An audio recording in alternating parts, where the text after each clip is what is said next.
찬양대 또 찬양을 밖에서 듣는 것도 좋다라는 것을 또 알게 되었습니다. 너무나 아름다운 찬미 감사드립니다.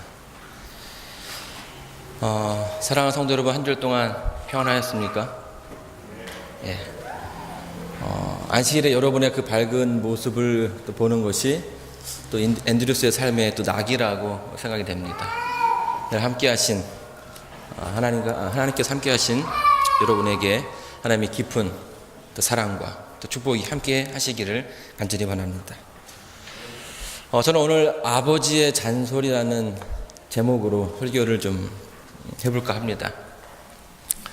몇 주 전에 하연이가 이제 침례를 받았고요. 사실은 침례 받기 전부터 무슨 하연이에게 어떤 이야기를 해주면 좋을까 많이 또 이렇게 곱씹어 왔었고요. 또 침례를 받은 후에 또 우리 하연이뿐만 아니라 우리 침례를 받은 6명의 아이들에게 내가 한 가지 이야기를 하실 수 있다면 무엇이 좋을까, 무엇이 적합할까라는 좀 생각을 해보게 되었습니다. 아이들에게는 잔소리처럼 여길 수 있겠지만 부모로서, 아빠로서, 또 목사로서 이 아이들이 이것만큼은 꼭 잊지 말아주었으면 하는 그런 마음을 담아서 좀 설교를 준비해 보게 되었습니다. 창세기 48장 17절로 19절 말씀을 보도록 하겠습니다. 창세기 48장 17절로 19절입니다.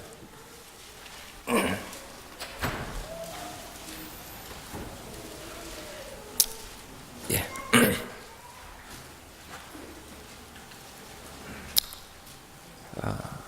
우리 이나랑 사모님께서 읽어주시겠습니까? 창세기 48장 17절로 19절 말씀입니다.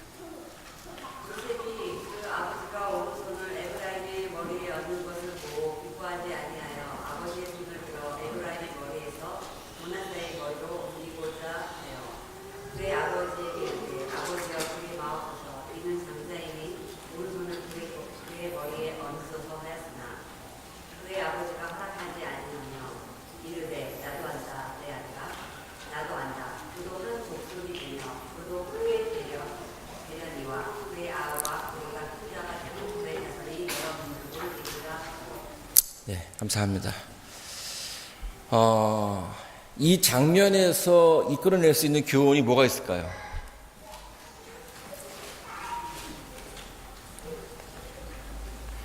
자녀는 부모의 말에 무조건 순종하지 않는다. 예, 아버지의 마음이 이렇죠. 안다, 나도 안다. 내가 지금 왜 손을 뒤집어서 장자에게 왼손을, 차자에게 오른손을 얹는지 너는 모르지만 뭐 한다는 거예요? 나는 안다라는 거죠. 그러나 아주 훌륭하게 자라왔던 요셉이 그 마음 가운데 저거는 아닌데, 그죠? 그래서 아버지 그게 아닙니다라고 하고 있는 거예요.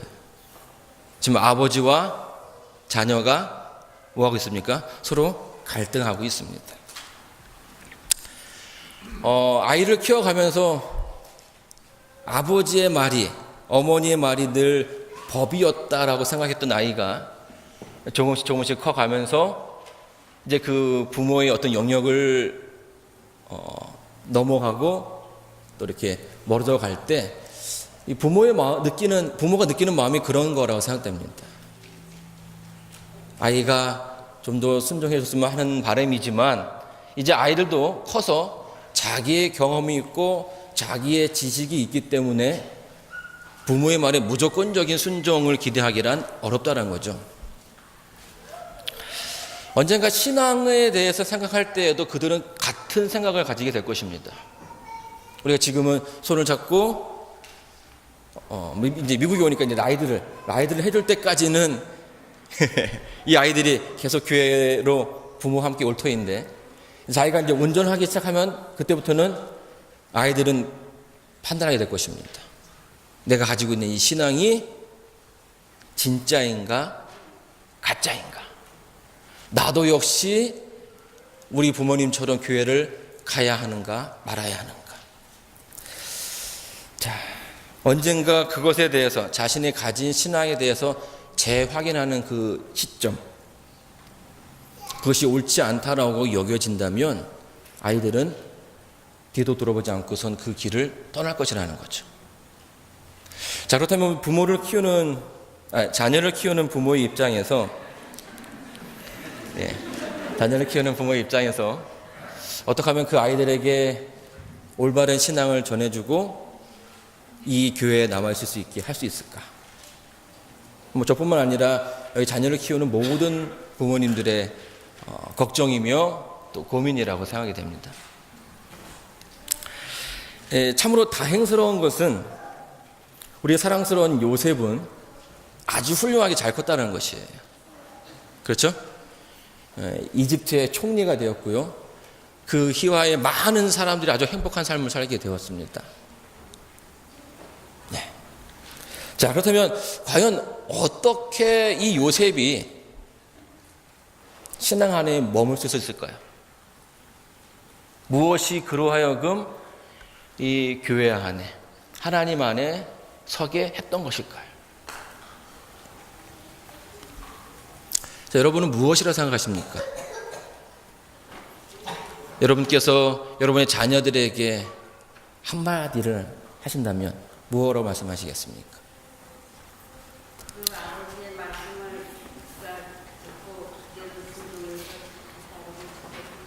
네. 예. 부모의 말을 하나님 믿는 부모의 말을 잘 따르라. 이 부전자에 보게 되면 이런 구절이 있습니다. 그러나 그들 중에 전혀 다른 성품을 가진 한 사람, 라헬의 맏아들 요셉이 있었다. 그는 드문 아름다운 인품이 그의 마음속에 있는 내적 미를 반영하는 것 같았다. 순결하고 활동적이고 기쁨이 충만한 이 젊은이는 또한 도덕적으로도 성실하고 확고한 증거를 나타내었다. 그는 늘 아버지의 교훈에 귀 기울이고 하나님께 순종하기를 좋아하였다. 후에 애굽에서 그를 유명하게 만든 자질들, 곧 온유, 성실, 진실은 일찍부터 그의 일상생활에 나타났었다. 자, 우리 침례를 받은 우리 6명의 학생들 뭐하라고요? 부모의 말에, 부모의 교훈에, 아버지의 교훈에 잘 순종했다라는 것을 잊지 마시기 바랍니다.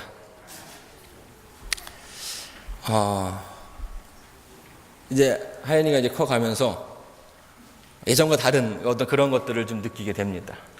무언가 좀 이 아이를 신앙 안에서 좀 오래 있게 해주기를 바라고요. 또 내가 느꼈던 것들을 그 아이도 느꼈으면 하는 그런 마음들을 가지고 있다라는 거죠. 복잡한 세상 가운데서 예전에는 아버지의 말이 전부였는데 이제는 친구의 말도 듣고 학교 선생님들 또 언론 매체를 통해서 많은 정보들을 얻습니다. 요셉이 그랬던 것처럼 이제 아버지의 말이 전부가 아닌 때가 오게 되는 거죠. 자, 이런 때에 야곱은 인생의 교훈을 주었던, 요셉에게 교훈을 주었던 야곱은 어떤 얘기를 그 자녀 요셉에게 했을까요? 창세기 4장을 한번 보도록 하겠습니다. 창세기 4장에 보게 되면 가인의 후손에 대한 이야기가 나옵니다. 가인의 족보가 나오는데요. 그 족보에 좀 두드러지는 어떤 특징들이 몇 가지 있습니다. 제가 읽어보도록 하겠습니다. 16절, 가인이 여호와 앞을 떠나 나가 에덴 동편 롯 땅에 거하였더니 아내와 동침하니 그가 잉태하여 에녹을 낳은지라. 가인이 성을 쌓고 그 아들의 성을 이름하여 에녹이라 하였더라. 에녹이 이랏을 낳았고 이랏은 무후야일을 낳았고 무후야일은 모두사일을 낳았고 모두사일은 라멕을 낳았더라. 라멕이 두 아내를 취하였으니 하나의 이름은 아다요 하나의 이름은 실라며 아다는 야발을 낳았으니 그는 장막에 거하며 육축 치는 자의 조상이 되었고 그 아우의 이름은 유발이네. 그는 수금과 퉁소를 잡는 모든 조상이 되었고 실라는 도발 가인을 낳았으니 그는 동철로 각양 날카로운 기계를 만드는 자요 도발 가인의 누이는 나아마였더라. 창세기 5장에서는 셋의 후손에 대한 족보가 나옵니다. 근데 이 족보는요, 아주 간단해요. 계속 반복되는 이야기들이 계속 나옵니다. 5장 4절에 보게 되면 아담이 셋을 낳은 후에 800년을 지내며 자녀를 낳았으며 그가 930세를 향수하고 죽었더라. 셋은 105세에 에노스를 낳았고 에노스를 낳은 후에 807년을 지내며 자녀를 낳았으며 그가 912세를 향유하고 죽었더라. 이게 쭉 그런 내용이 반복됩니다. 언제 누구를 낳았고 그 다음에 몇 살을 살았고 언제 죽었더라. 반복되는 게 이 족보의 특징입니다. 이상하죠? 가인의 족보와 이 셋의 족보에는 분명한 차이가 있습니다. 그 차이가 뭐죠? 예. 이 가인의 족보에는 셋의 족보에 없는 내용들이 있습니다. 그게 뭐냐면 인생의 자랑이 있다라는 것입니다. 자, 4장 20절을 보게 되면 야단은 야발을 낳았으니 그는 장막에 거하며 육축 치는 자의 조상이 되었다. 뭐 지구로 말하면 이 낙노겁의 대가라고 이야기할 수 있는 거죠. 또 그 밑에는 수금과 퉁소를 잡는 모든 자의 조상이 되었다라고 얘기합니다. 그 말은 그가 연주하는 모든 것들이 아주 훌륭해서 음악을 하는 그런 재능이 있다라는 거죠. 그리고 22절을 보게 되면 동철로 각양 날카로운 기계를 만드는 자라는 표현을 하고 있습니다.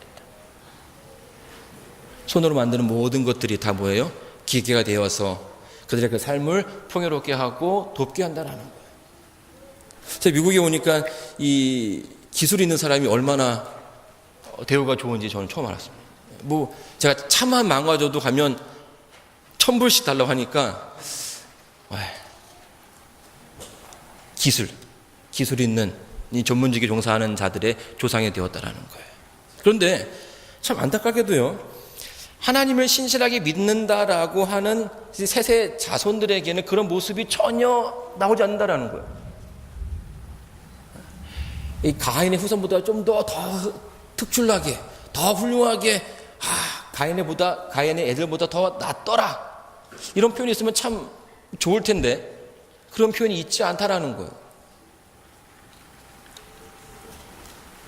여러분, 셋의 족보에서 자랑하고 있는 딱 한 가지가 있는데 그게 무엇이냐면요, 3절입니다. 아담이 130세에 자기 모양 곧 자기 형상과 같은 아들을 낳아 이름을 셋이라 하였다. 이게 왜 자랑이에요? 자기 형상 자기 모양 곧 자기 형상. 여러분, 이 문구가 어디에서 처음 등장합니까?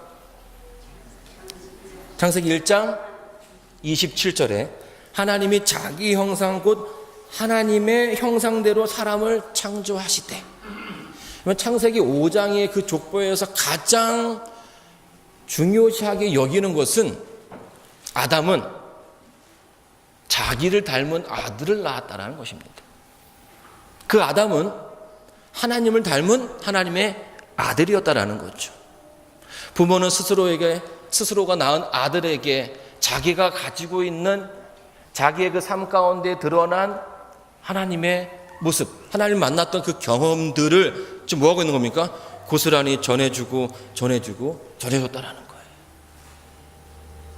여러분, 셋의 후손들이 인생에 자랑이 없는 사람이라고 생각하지 않습니다. 그들 역시도 무언가 재능이 있고 특출난 그런 모습을 가진 사람이었겠지만 믿음의 선조들의 보기에 그것보다 더 중요한 것이 있는데 그것이 뭐라는 겁니까? 아버지 하나님을 안다라는 것이 있어요. 제가 이제 목회를 10년 동안 한국에서 해왔지만 저 스스로도 굉장히 약점이 많은 사람이었습니다. 지금도 제가 건강하죠. 튼튼합니다. 튼튼한데요, 제가 태어날 적만 하더라도 저의 그 친가 쪽 어르신들은 제가 태어나서 얼마 되지 않아서 죽을 거라고 생각했어요. 그래서 저희 어머니에게 마음의 준비를 하라고 할 정도로 제가 약했습니다. 또 학교에 가서도 뭐 작은 아이였기 때문에 뭐 큰 친구들에게 뭐 괴롭힘을 당하는 그런 친구였고요. 또 군대에 가서 또 뭐 안실 문제로 고민하고 있는 그런 사람이었습니다. 그런데 제가 이 짧은 한 40년의 그 인생을 살아가면서 참 약점이 많은 사람이었지만 그때마다 기이한 방법으로 그 인생의 고비들을 넘어왔다라는 거예요. 설명할 수 없는. 또 실수가 많은 사람이었지만 그런 실수를 이기기 위해서, 극복하기 위해서 참 많은 노력들을 해 왔는데 그 가운데 제 마음 가운데 남는 한 가지는 무엇이냐면 나는 할 수 없는데 내가 믿는 하나님은 하실 수 있다라는 것이에요. 그래서 이제는 내가 하나님과 동행하면서 좀 잘 살아봐야겠다라고 했는데 저와 우리 아내 사이에 또 두 딸들이 태어나지 않았겠습니까? 근데 제가 했던 고민들을 여지없이 누가 하는 겁니까? 우리 하연이가 또 가연이가 그런 고민들을 하고 있는 거예요. 또 저희 그 삶 가운데 드러났던 그 약점들이 여전히 그 아이의 그 삶 가운데서 보이는 거죠. 참 이 부모로서 미안하기도 하고 안타깝기도 한 그런 상황이라고 생각합니다. 여러분, 우리가 하나님께서 우리의 그 삶 가운데 함께 한다라는 사실을 깨닫기 위해서 얼마나 많은 시간이 필요했습니까? 과거 이스라엘 백성들은 하나님이 너희와 함께 하신다라는 그 사실을 깨닫기 위해서 몇 년을 방황했어요? 40년 동안을 방황했다는 것이에요.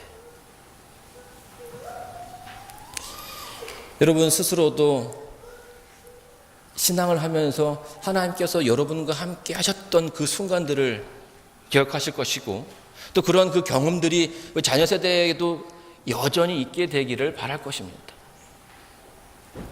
그러나 그것이 한순간에 이루어지지는 않았죠. 오랜 시간. 그래서 그 쉽지 않은 답이지만 부모로서 뭐 하는 겁니까? 그 답을 좀 미리 알려주고 싶은 거예요.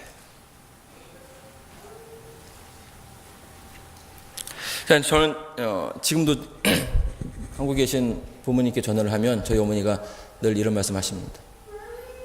근순아, 기도 열심히 하고 성경책 많이 봐라. 여러분, 제 직업이 뭔지 아십니까? 예, 목사입니다. 목사인데 저희 어머니가 늘 전화할 때마다 하세요. 근순아, 시간 날 때마다 기도하고 말씀을 봐라. 처음에는 그 말이 듣기 싫었어요. 왜요? 내가 지금 목사인데 뭐 교회를 안 다니고 있다면 예, 뭐 그러겠습니다라고 얘기할 텐데 그 말이 썩 이렇게 마음에 와닿지가 않는 거예요. 근데 어느 순간 하연이가 커가면서 그 말들이 어떤 의미를 가지고 있는지를 알게 되었다라는 거예요. 그 말에 있는 것이 아니라 그 말을 하는 그 저희 어머니의 마음이 어떤 마음이냐는 거죠. 야곱은 자기 인생의 여러 굴곡들을 헤쳐나가면서 한 가지 사실을 알게 되었습니다. 그리고 그런 틈만 나면 그 이야기를 누구에게 해줬을까요? 자식들에게 해줬을 것이에요. 그리고 그 가운데 요셉에게도 그가 만난 하나님, 그 인생의 어려움 가운데 그를 어떻게 도와주셨는지에 대한 이야기를 해줬을 거라는 겁니다. 근데 여러분, 이 야곱은요, 속이는 자였습니다. 아주 뭐 잔머리가 굉장한 사람이었어요. 형보다 조금 늦게 태어났고 그가 또 신체적으로도 좀 약한 그런 모습이었지만 그런 세상 모든 것을 다 가질 수 있다라고 생각을 했습니다. 비록 차자였지만 형이 가질 수밖에 없는 장자의 축복과 권리까지도 그는 마음만 먹으면 가질 수 있다고 생각했던 것이죠. 자, 그래서 어떻게 합니까? 실제로 그는 그의 그 계획을 실천에 옮겼고 형이 가져야 했던 권리와 축복을 얻어내었습니다. 자기가 계획했던 것, 얻고 싶었던 것을 얻었을 때 여러분 그의 인생이 어떻게 변했습니까? 이 야곱은요, 그 축복만 가지면 내가 정말 행복해질 수 있다라고 생각했는데요, 그것이 그의 그 삶을 전혀 다른 방향으로 이끌어갔다는 것을 여러분 잘 알고 계십니다. 그토록 사랑했던 어머니와 이별을 하게 되었고요, 그 이후에 그는 어머니의 모습을 볼 수 없었습니다. 형과의 단절은 훗날 그 사건을 통하여서 죽음에 이르기 직전까지 하게 되는 상황으로 그를 이끌었고요, 도피처로 생각했던 삼촌 라반의 집에서 그는 평생에 겪어보지 못했던 어려움을 겪게 됩니다. 또 그가 그렇게 꿈에도 그리웠던 가나안 땅에서 그 일가족 모두가 다 몰살될 뻔한 그 위기 가운데 처하는 경험도 하게 되는 것이죠. 여러분, 우리의 인생이 그렇게 녹록지 않은 것 같아요. 특별히 또 이 미국에서 와 보니까 이 미국의 삶이 그렇게 만만치 않더라고요. 영어를 배워서 쓴다라고 하지만 거기에는 늘 한계가 있고, 그 부족한 영어 때문에 오는 어떤 스트레스도 있고, 또 이방인으로서의 겪는 그런 어려움들이 많이들 있더라고요. 여러분, 이 땅에서 우리가 가질 수 있는 위로가 있다면 무엇이 있을까요? 여러분들이 미국 생활을 하시면서 여러분들을 위로하는 것들이 있다면 무엇이 있었습니까? 여러분, 야곱의 인생은요, 스토리에 굉장한 스토리가 있습니다. 인생의 굴곡이 너무 많아서 참 힘든 삶을 살았구나라는 것을 알게 됩니다. 그러면 하란으로 야밤 도주하는 날, 또 삼촌 라반에게서부터 떠나는 날, 형 에서와의 만남, 그리고 가나안 민족들과의 만남, 그 많은 어려움 가운데서 야곱이 가지고 있던 것들, 야곱이 이것이 정말 중요하다라고 했던 것들은 아무런 위로를 주지 않았다라는 것입니다. 하란으로 야밤 도주하는 날, 장자의 명분과 장자의 축복은 그를 위로하지 못했습니다. 삼촌 라반에게서 떠나는 그날, 그의 아내가 가져왔던 드라빔은 그의 가족을 지켜주지 못했습니다. 형 에서를 만나게 될 때에 그가 가지고 있던 소와 양과 그리고 염소는 아무런 도움이 되어주지 못했습니다. 그의 굴곡은 그가 가진 것으로 전혀 해결되지 않았다는 거예요. 여러분, 이 야곱이 그 형을 만날 때에 많은 머리를 썼습니다. 어떻게 하면 형의 마음을 돌릴까? 그렇죠? 그래서 선물 무더기를 보냅니다. 한 번으로 부족할 것 같아서 이쪽으로 보내고 저쪽으로 보내고. 그런데 이 선물을 받은 형에게로부터 소식이 없는 거예요. 잘 받았다. 그래, 네가 고생했구나. 이런 말을 한 번쯤 듣고 싶은데 그런 말이 없이 여전히 침묵 가운데서 그를 죽이러 오는 그 형의 모습이 형의 그림자가 드리워지는 것이죠. 패를 두 패로 나눕니다. 앞을 치면 뒤가 도망가고 뒤를 치면 앞으로 도망가고. 그러나 형을 만나기 직전까지 이것이 아무런 위로가 되지 않았다라는 거예요. 그것을 가지기 위해서 수십 년간 애써왔지만 정말 털끝만치도 도움이 되지 않았습니다.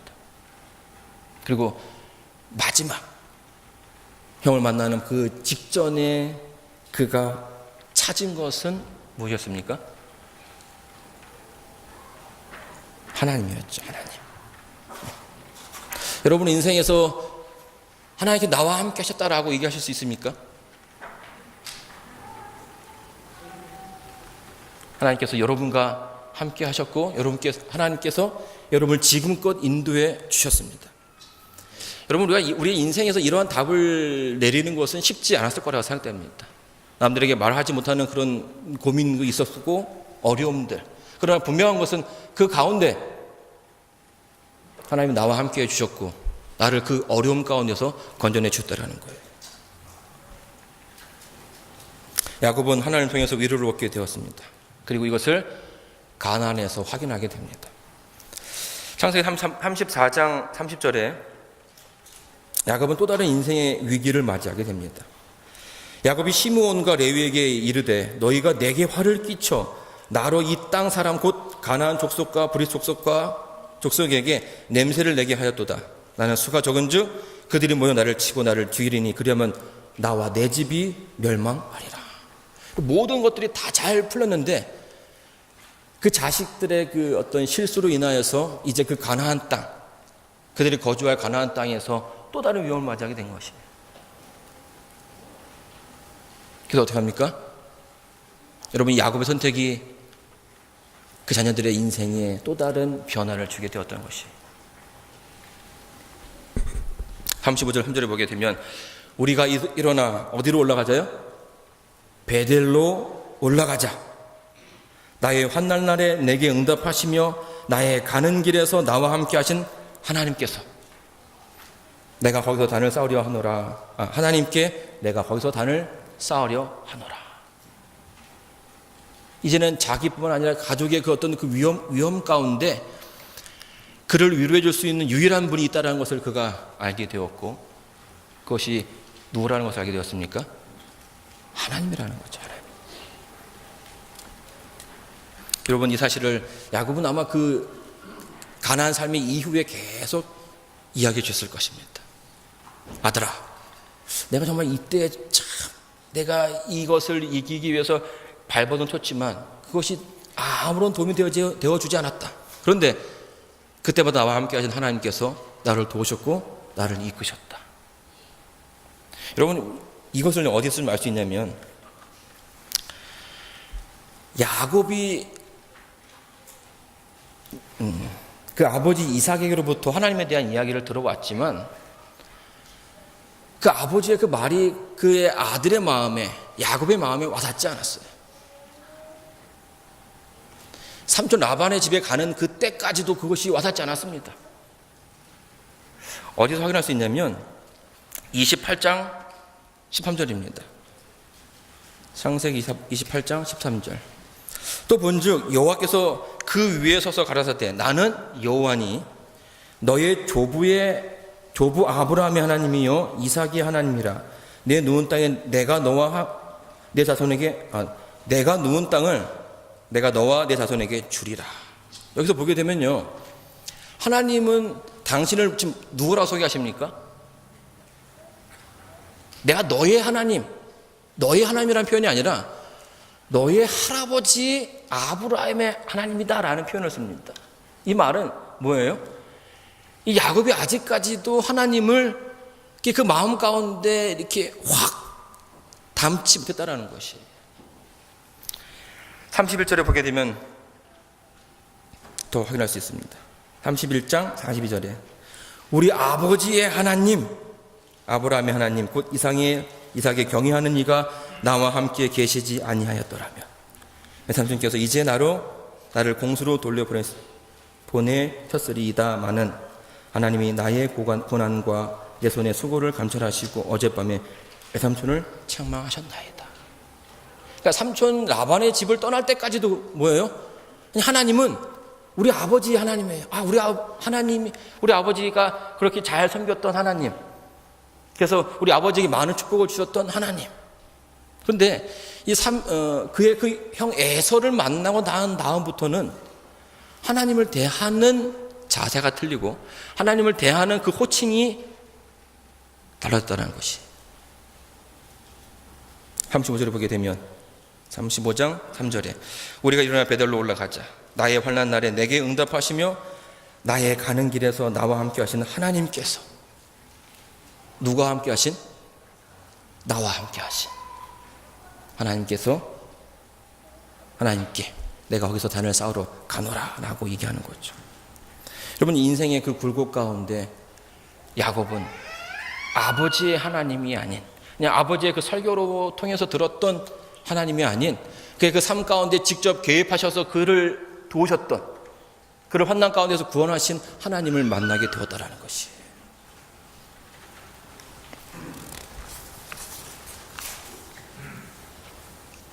야곱의 교훈은요, 야곱이 그 아들 요셉에게 했던 그 교훈은 그가 만난 하나님을 이야기하는 것이. 그가 만난 하나님. 야, 내가 이러한 어려움이 있었는데 그때마다 하나님께 도와주셨다. 여러분, 시간 날 때마다 그런 얘기들을 좀 자녀들에게 해주셨으면 좋겠습니다. 내가 만난 하나님. 이것이요, 자녀들에게는 잔소리처럼 들릴 수 있겠지만은 분명하게 위기의 순간에 그것이 그의 자녀들에게 떠오르게 될 것이라는 것입니다. 야곱이 그랬던 것처럼 나의 아버지 하나님께서 도와주셨다라는 것을 아는 것처럼.